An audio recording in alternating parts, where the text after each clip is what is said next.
And hi everyone, welcome to Life Edge, because life just doesn't have to be mediocre. I am Rick Zanotti, and I am joined today by Dr. Susan Nash, good friend and co-host. Susan, how are you? Great to be here. We have a really interesting guest today. We do. His name is David Tomen. He'll be on in a moment, and we're looking forward to him. I've been watching him for a while, and it's good stuff. You'll see. Here we go.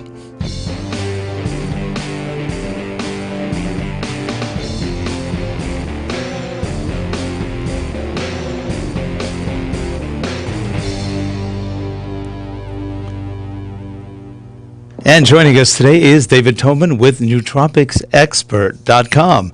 And Hello. David, how are you today?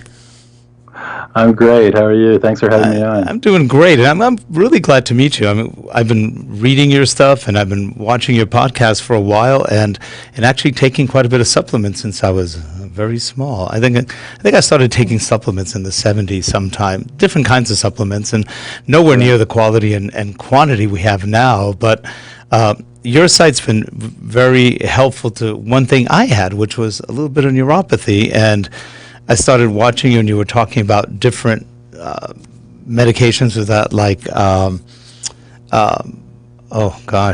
there's the whole mess. But in essence, very helpful stuff. And you had a podcast yesterday, which was also very interesting, which was, I think, your Nootropics for 2019. Yes. That was, I didn't get to watch the whole thing. It was running late. I saw about 20 minutes of it. I go, "Ooh, you got more to go. This is going to be a good one." So that was an interesting one. How did you wind up getting into the field of nootropics? That's a good question. I never thought about my brain when I was younger. It just never crossed my radar. And all of my life, all my adult life, I had been struggling with focus. I was, working as an executive in some big companies. I helped nationally. I was working with a cosmetics company, and then I helped build the first cellular telephone company in the Caribbean. And I went on to become a certified professional yacht broker. And during this time, whenever I got my annual performance review, everything was fantastic, except for one thing kept on cropping up. David, you have to learn how to focus. And so I bought the books, and I thought it was like a moral failing or something that I couldn't figure this out. And then about 12 years ago, I had met my new wife, and about a year into our relationship, she saw what was going on and said, "I want you to meet this new psychiatrist that I know in Palm Beach." And so I went and sat down with this guy, and within 10 minutes, he diagnosed me adult ADD and PTSD. Now, the PTSD part, it took me, 10 years to figure out where I think that may have came from, but the adult ADD part, he put me on Ritalin, and it was like somebody turned the lights on in my brain. Yeah. And that was the first time that I really thought about what was going on in my head. And about a couple of years into using Ritalin, I found that it wasn't working as well as it was, because my brain was becoming accustomed to it. And so I started looking into supplements that might help, because I learned how Ritalin worked. It releases more dopamine in your brain by blocking the reuptake of dopamine receptors. So I found out that things like L-tyrosine is a precursor to dopamine, and you could get tyrosine as a supplement. And so the first supplement I got, I found it at GNC. It was called Focus Factor. And they still sell it. And I started taking that, and it helped. And then about 5-6 years after that, I ended up in the ER because I was really, really sick. My wife thought I was having a heart attack.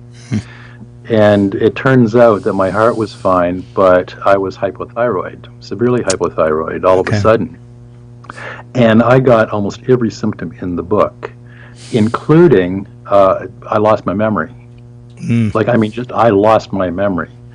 And I went to 2 different neurologists, and they tested me for Alzheimer's. And I wasn't Alzheimer's, it wasn't dementia. And the doctors couldn't help me. Mainstream medicine just couldn't figure out what was going on. And my exposure to brain health and nootropics earlier, I realized that I had to do something because my marriage was falling apart. I was broke. My business was going nowhere. My life was just an absolute mess. And so I got my thyroid fixed well enough that I felt well enough to start doing research on my brain. And that's when I really dove into nootropics. And it took a couple of years, but I finally got my brain working again, and now it works better than it ever has before.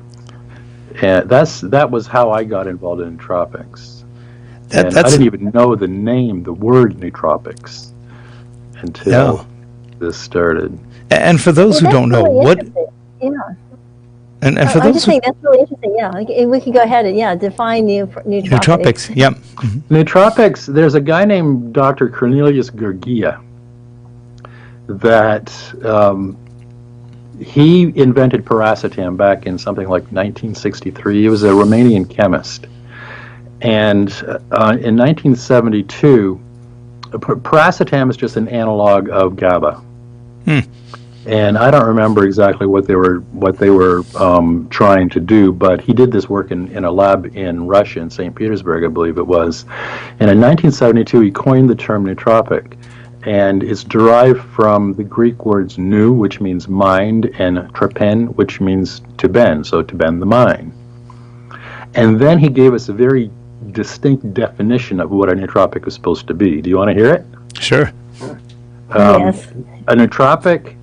This is Dr. Gurgia. He says that a nootropic enhances memory, and if it's going to be called a nootropic, it needs to enhance memory and help you improve the ability to learn. It assists brain function under disruptive conditions such as a lack of oxygen and electroconvulsive shock. It protects the brain from chemical and physical toxins like anticholinergic drugs and barbiturates. It increases natural cognitive processes, and it must be non-toxic to humans nor stimulate or depress the brain. So most of the time now when you hear the word nootropic used, people loosely mean cognitive enhancer. Mm-hmm. And we pretty much stick to that Dr. Gurgia's definition as much as we possibly can. One place where we do make serious biohackers and neurohackers make the distinction between nootropics and smart drugs. And a nootropic is not a smart drug, and a smart drug is not a nootropic. A smart drug is, to my mind, and to a lot of people, is things like Adderall and Ritalin and modafinil and stuff that you need a prescription to get. Mm-hmm. Nootropic is a dietary supplement that is primarily natural and that you can get at Whole Foods or the local vitamin shop. Some of them are available in your local pharmacy and in the supermarket, but they're easy to get. With the exception of some of the racetams, for example, you have to buy them online. But that's what a nootropic is. It's a dietary supplement that's a cognitive enhancer in one way or another. Well, one of the ones you talk a lot about is Acetyl-L-carnitine, and I started taking that about 2 months ago, and I noticed a huge difference, not only in focus, but in memory. My memory's good. I'm 65, almost 65, got a week to go, and my memory's always been good. I can remember things really well. Now I really remember things. And I noticed one thing with the acetyl-L-carnitine. I've been taking either 1 or 2 a day in the morning. I take the 500 milligrams.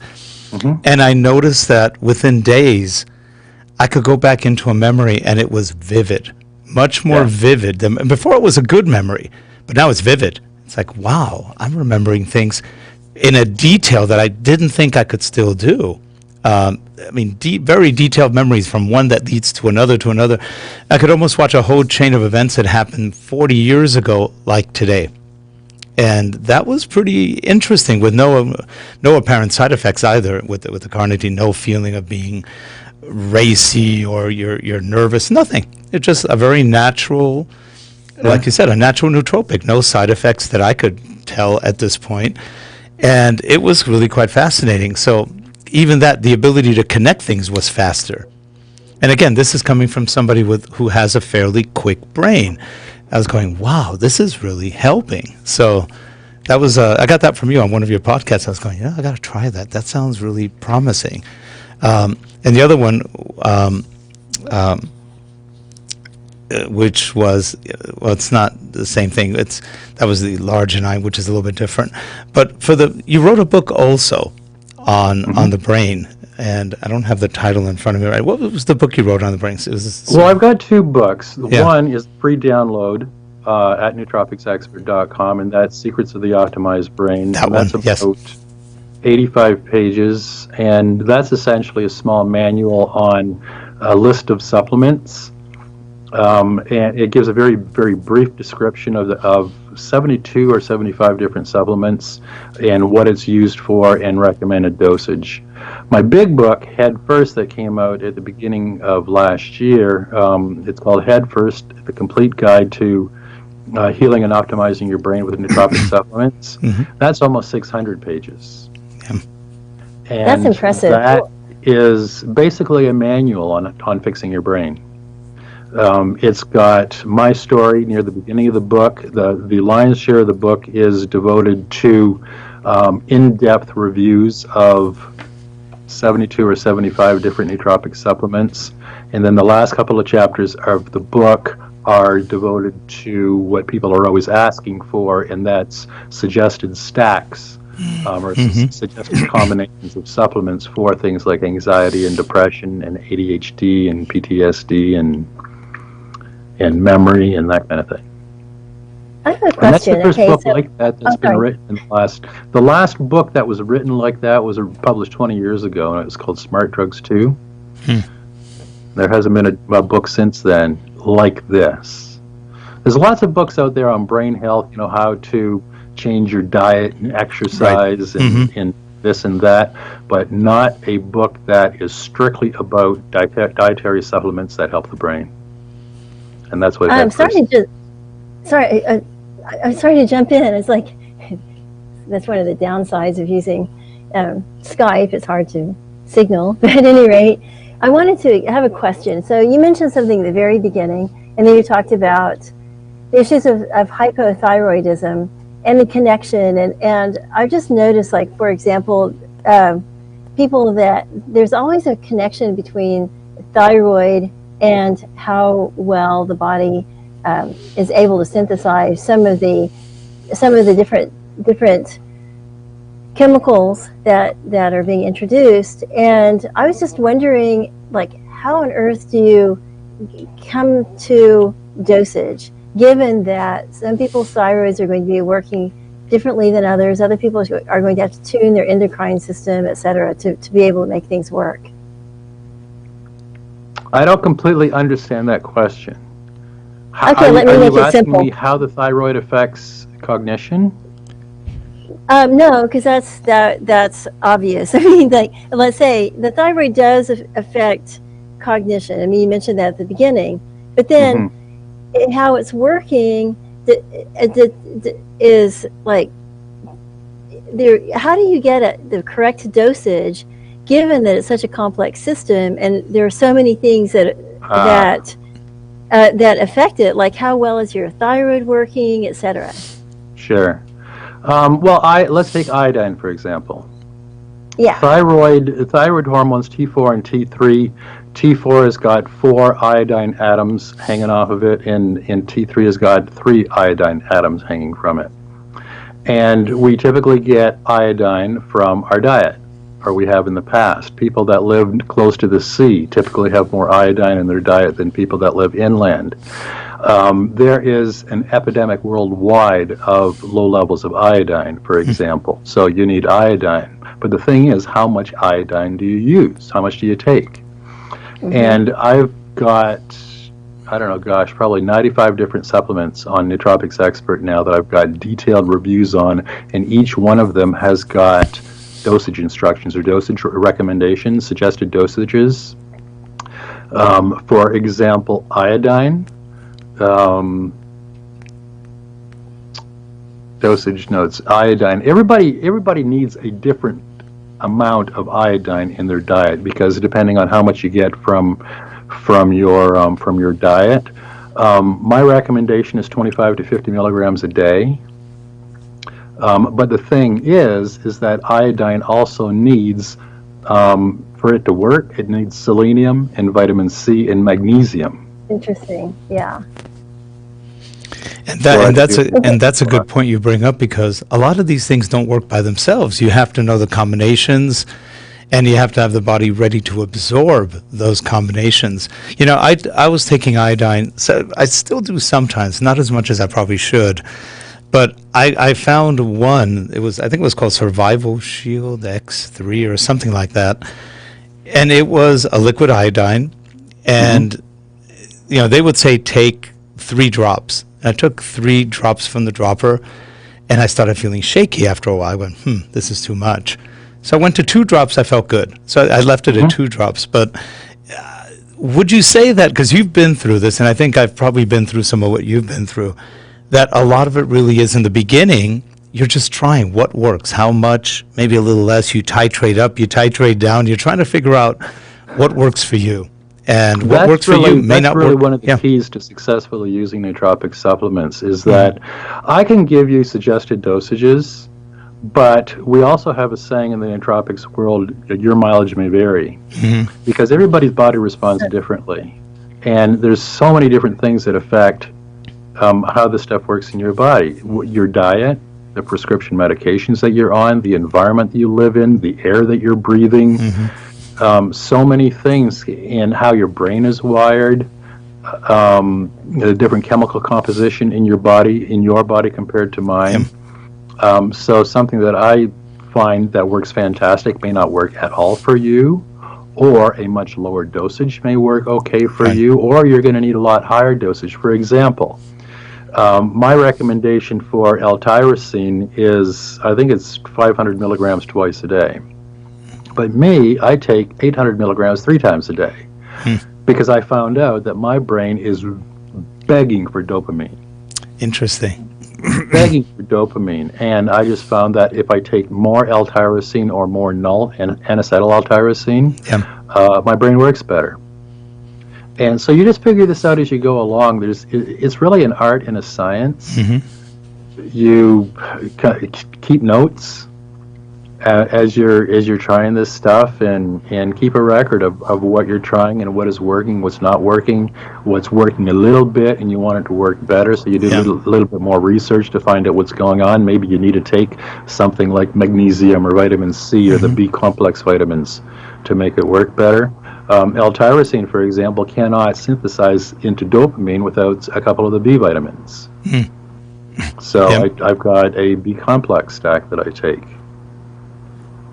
That's really interesting. So another question that I'm sure that everybody's interested in is that the more that you learn about how your body works, what is a typical, what usually happens to you? I mean, what is the typical trajectory? Do you become afraid of your knowledge in a way? Do you what? So it's like, become almost like afraid of your knowledge. Like, it's like sometimes you don't want to know all that much. Well, I think the thing is, the longer you use this, if I understood where you're going with this, I find that the longer that you use these nootropic supplements and the more you learn about what works with your body, a lot of times the changes are subtle until you realize 2 months or 3 months down the road that you got to the supermarket and you forgot the grocery list on the side of the fridge, and you remember every single thing on that list. And you know that would never have happened 2 years ago. You know, little things like that, or you remember somebody's name, or you remember some little detail about something, or you don't react to somebody like that you normally would if somebody pushes one of your buttons. There's so many little things that you don't realize that is going on until they're tested, and you are aware enough to realize that, oh, that never happened before. How interesting. And it's an interesting point that, excuse me, if you have, a lot of people go on pharma. They go on drugs that can help for a while sometimes. Let's say some people, like you said, either have depression or something else. But the problem with the pharma drugs is the exact opposite of what you mentioned. With pharma, you'll probably feel the effects very quickly, and the side effects will probably overwhelm you before you have a chance to figure out what just happened. Whereas with the nootropics, it is slower, it's more natural. They're really rarely horrible side effects that you can't figure out, and it is a question of learning how to balance it. That's the tricky part, learning how to balance all the things you're taking. But I've known people that have been on pharmacological mind drugs, from antipsychotics to antidepressants, anti-anxiety, and most of the time they're used all for the same things. And the cocktails that they create are interesting. Our daughter, my daughter, once had problems, and they said she had ADHD, she had bipolar, she had this, that. Ultimately, it wound up being hormones more than anything else. But she went through more drugs that messed her up than anything else. And I wound up doing a training module for the County of Los Angeles in their mental health services training. And they thought I was a doctor. They go, well, how do you know about all these meds? I go, it's called reading, studying, and a daughter who's been on half of them. And you learn. I was watching her and observing, wow, that didn't work. Look at that. Ooh, look at that's causing. And also doctors have a really weird, horrific, stupid habit of titrating down versus an up. So, they start you on, our daughter at 15 years old, they put on 30 milligrams of Abilify. That's an antipsychotic. Now, 30 milligrams is for someone who is completely whacked out of their brains. She had no psychotic symptoms. They just figured that would be a good one for her. It's like, so she was walking around almost in a daze, like a zombie. And we said, no, okay, you're done. You're not taking this anymore. And the doctors didn't like me because I would say, no, too much, too high a dose, start lower. And they're looking at me like, well you're not a doctor. Rick, I go, neither are you, So tens of thousands of people come to Nootropics Expert and to my YouTube channel, and they are either using pharmaceuticals to treat something like depression, and they're just sick and tired of the side effects and they don't want to use it anymore, and they're looking for something natural that can take its place. And what I've learned over the years is, one, if you are using a pharmaceutical that works for you reasonably well, find out why it's working. Go to Wikipedia and learn exactly how that drug works in your brain. And then go and look for a natural nootropic supplement that'll do the same thing. Oh, that was a good idea. That's interesting. Because something like I've seen study after study after study. For one that comes to mind right now is St. John's wort. St. John's wort was tested against some really potent benzodiazepines, and it worked as well as or better than the benzos without the side effects. And there's a number of nootropics like that. Well, do you remember? Here's another question. Oh, go ahead, Susan. Okay. Well, you were talking about your daughter, Rick, and it made me think about the very young and also the very old. And it just seems to me that the over-medication happens in those two populations in a massive way. Yeah. Yeah, it's horrible. It's horrible. We watched it because our daughter wound up actually getting sent to a residential treatment center. She was not, she wasn't on drugs. She wasn't on anything. They just didn't know what to do with her at school. So they said, you need to go away for a year. And it worked to a point. But it was also interesting because they had a psychiatrist on staff, and that psychiatrist didn't want to med her. And we asked, how come? He goes, we don't think there's anything really wrong with her. That was really a fascinating comment from a psychiatrist. So he was actually, at first I thought he's a lousy psychiatrist. And I went, he's actually pretty good. He said, if I give her something, it'll just keep her quiet. That's not helping her. It was an interesting point. There was more doctors like that. I know. And he was the only one that we met like that who didn't over-med her or did. He said, I don't want to give her anything because I'm afraid it's not going to do any good. And it may make things worse. And he admitted they don't know how some of this stuff works. In fact, if you look at the pamphlets on all of these, they have an idea how it works. They're not 100% sure. They're not. One of the things about SSRIs, antidepressants, they're finding out years and years and years later that it might not be so much as a serotonin reuptake inhibitor as much as it's an anti-inflammatory. Oh, interesting. Wow. That's funny. Wow. Yeah. That's super interesting. And depression is caused by inflammation. Well, that makes sense. Wow.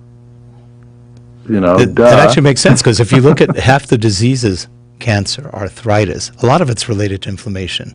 And yeah, that makes a lot of sense, actually, because where does the serotonin uptake happen? In the tummy.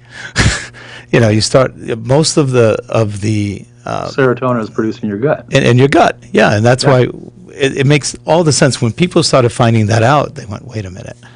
It's in the gut. It gets through the blood-brain barrier. But first, it starts off in the gut. You know, happy gut again. If your gut's happy, chances are you're probably going to be pretty healthy. Yeah. It's really fascinating. It is.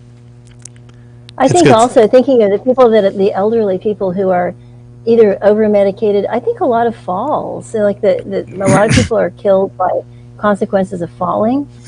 I mean, I wonder how much of falling could be helped by taking nootropics. Sure. Your balance. Well, you know, you were talking once, I think it was about benfodiamine, which is a vitamin B1. It's not natural. However, it's absorbed very well by the body without side effects. And I had a bit of neuropathy, mostly caused by a sciatic accident. I've done martial arts my whole life. And, you know, when you practice that long, you're about to pull. I never broke anything, but I've had pulls. And I had one bad incident with sciatica that was probably caused by an old injury. And my left foot was going really numb to the point, I can feel it, but boy, is it numb. And I started reading about benfodiamine and looking at it, and I took that, and within 2 months, it's almost gone. It's pretty amazing. That also helps the brain quite a bit, the B1. One of the articles that I've got on Nootropics Expert is Best Nootropics for the Aging Brain. Sorry. Yes. And I go through the reason, what happened, your brain starts going south, starts degrading in your 20s. Everybody's does. Yeah. There's no exception. And it's things like free radicals that contribute to brain aging. Your synapses degrade and stop working or disappear. And then I talk about Alzheimer's and dementia and brain aging, and then cerebral circulation, and how as you get older, your blood vessels aren't as efficient anymore, and so you don't get as much blood flow to your brain. And neurotransmitters decline as well. And there are nootropic supplements that address each one of these issues that can help somebody. I got plenty of people coming to Nootropics Expert that are in their 70s and 80s and 90s and that want to stay active. And they're finding that they can use these nootropics and they're starting to feel better and function better. I mean, there are certain neurodegenerative diseases that are so far progressed that there's not much that you can do. You can slow it down to a certain extent, but it's always better to start it earlier. Sure. You know? It's a fascinating field, and, you know, I think you're at the forefront of where things are going. Of course, you've got the pharma issue that, you know, they don't want to give anything up, and there's a lot of stuff always saying, you know, we must ban nootropics, we must ban these supplements. And, you know, I don't think it'll happen, at least not in the States. Europe's pretty good about that. It's hard to get supplements in Europe from what I've been reading. Not like here. We have ready access to almost anything. You can go to any vitamin shop, any GNC, and you've got almost everything you want. And or you can go on the web and order it. That's not that easy in other countries. And some of these things that we're talking about are actually by prescription only. Even B1, but benfodiamine, in many countries is prescription only. It's just sort of interesting. TPC, yes. You know, something that we just take for granted that is actually a prescription. Vinpocetine is another one. They're talking about taking that off the supplement market, and because somebody claims that they've got a patent on it from like 30 years ago. There's an ongoing fight. Fortunately, there was a couple of politicians in Washington many years ago that recognized the importance of dietary supplements. And so there is a lot of law supporting the legality of this, and with very strict instructions on how your what you can do when it comes to marketing and advertising. And there is the supplement industry has grown so big now that they've got huge lobbying firms that are keeping a lot of this. They're fighting back against Big Pharma, basically, and keeping this stuff in check. Because if Big Pharma had their way, they would make it so that every single dietary supplement had to go through the same regulatory shenanigans that a prescription drug had to. And they say that it's to keep people safer, but it's to protect their profits. Sure. And fortunately, the market is so big now and so powerful that we're able to fight back against this kind of stuff. That's true. That's great. Well, we are just about out of time. We'd love to have you back on again another day because it's a subject that's deep. It's got a lot of stuff to cover. And you've got a great story of how it helped you. And that's you're a perfect example of somebody who's had a very successful life and then something happens. Something that you go, what the heck just happened? And that had something like that happened to me where my brain wasn't going bad, but something else was. I didn't know what was going on. I had a bad pneumonia. Then I started shaking. I started getting all sorts of weird symptoms. 6 months of going to specialists, tests, this, that, neurologists, blah, blah. And they go, we don't know. You're perfectly healthy. I go, I don't feel healthy. And you know what mine was? A compressed suboccipital nerve. The nerve right, the hollow in the neck. When that compresses, it sends very weird signals out to the whole body, like palpitations, this, that, dizziness, which mimic other symptoms, and nobody could find it. I went to a chiropractor who just happened to be underneath our offices, and I go, he's a great guy. We've become friends throughout the years. He's a wonderful chiropractor. And he goes, let's see, what are your symptoms? I told him. He goes, let me see something. He grabs a towel, pulls my head, does a little bit of traction. I go, that felt good. 3 days later, all my symptoms were gone. No way. All from that. He goes, you got to compress suboccipital nerve. It's easy. All they have to do is touch. They would have felt it. And I just went, wow. And that's typical of medicine on the whole. And so, nowadays, if we're not helping heal ourselves, the doctors aren't going to do it. Most of them have no clue. It's just, here, take a med. Well, they didn't get the training in medical school. No. And they haven't got the time. They're so swamped with work and they're making so much money that they haven't got the time where there's no reason for them to take the initiative to learn about things like diet and dietary supplements and stuff. What a difference, huh? Yeah. That's great. I agree with that. And plus now with so much of the like artificial intelligence and remote medicine, that it's just standardizing everything. So it gives doctors less freedom.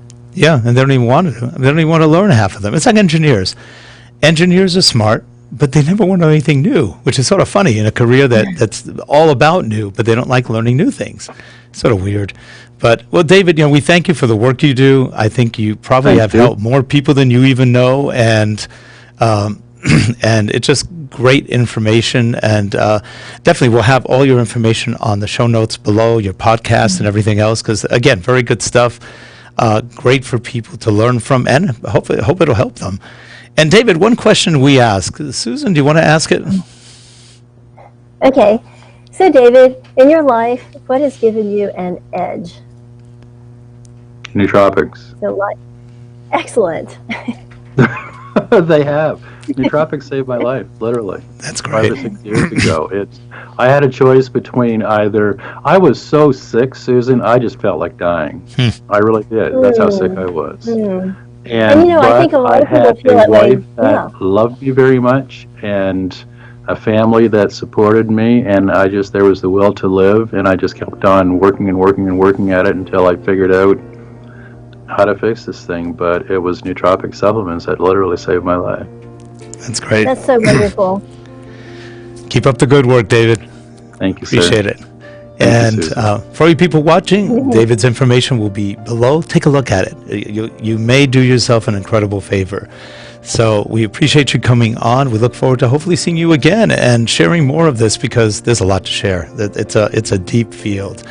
And I don't know anybody who knows it as well as you do, which is also, for me, exciting when you find people that have actually done this kind of research and it can help. So thank you for coming on, Susan. As always, we appreciate having you here. And if you're watching, we'll see you next week on Life Edge. Have a good one, everyone. Thanks. Thank you. Thank you. Bye. Bye-bye.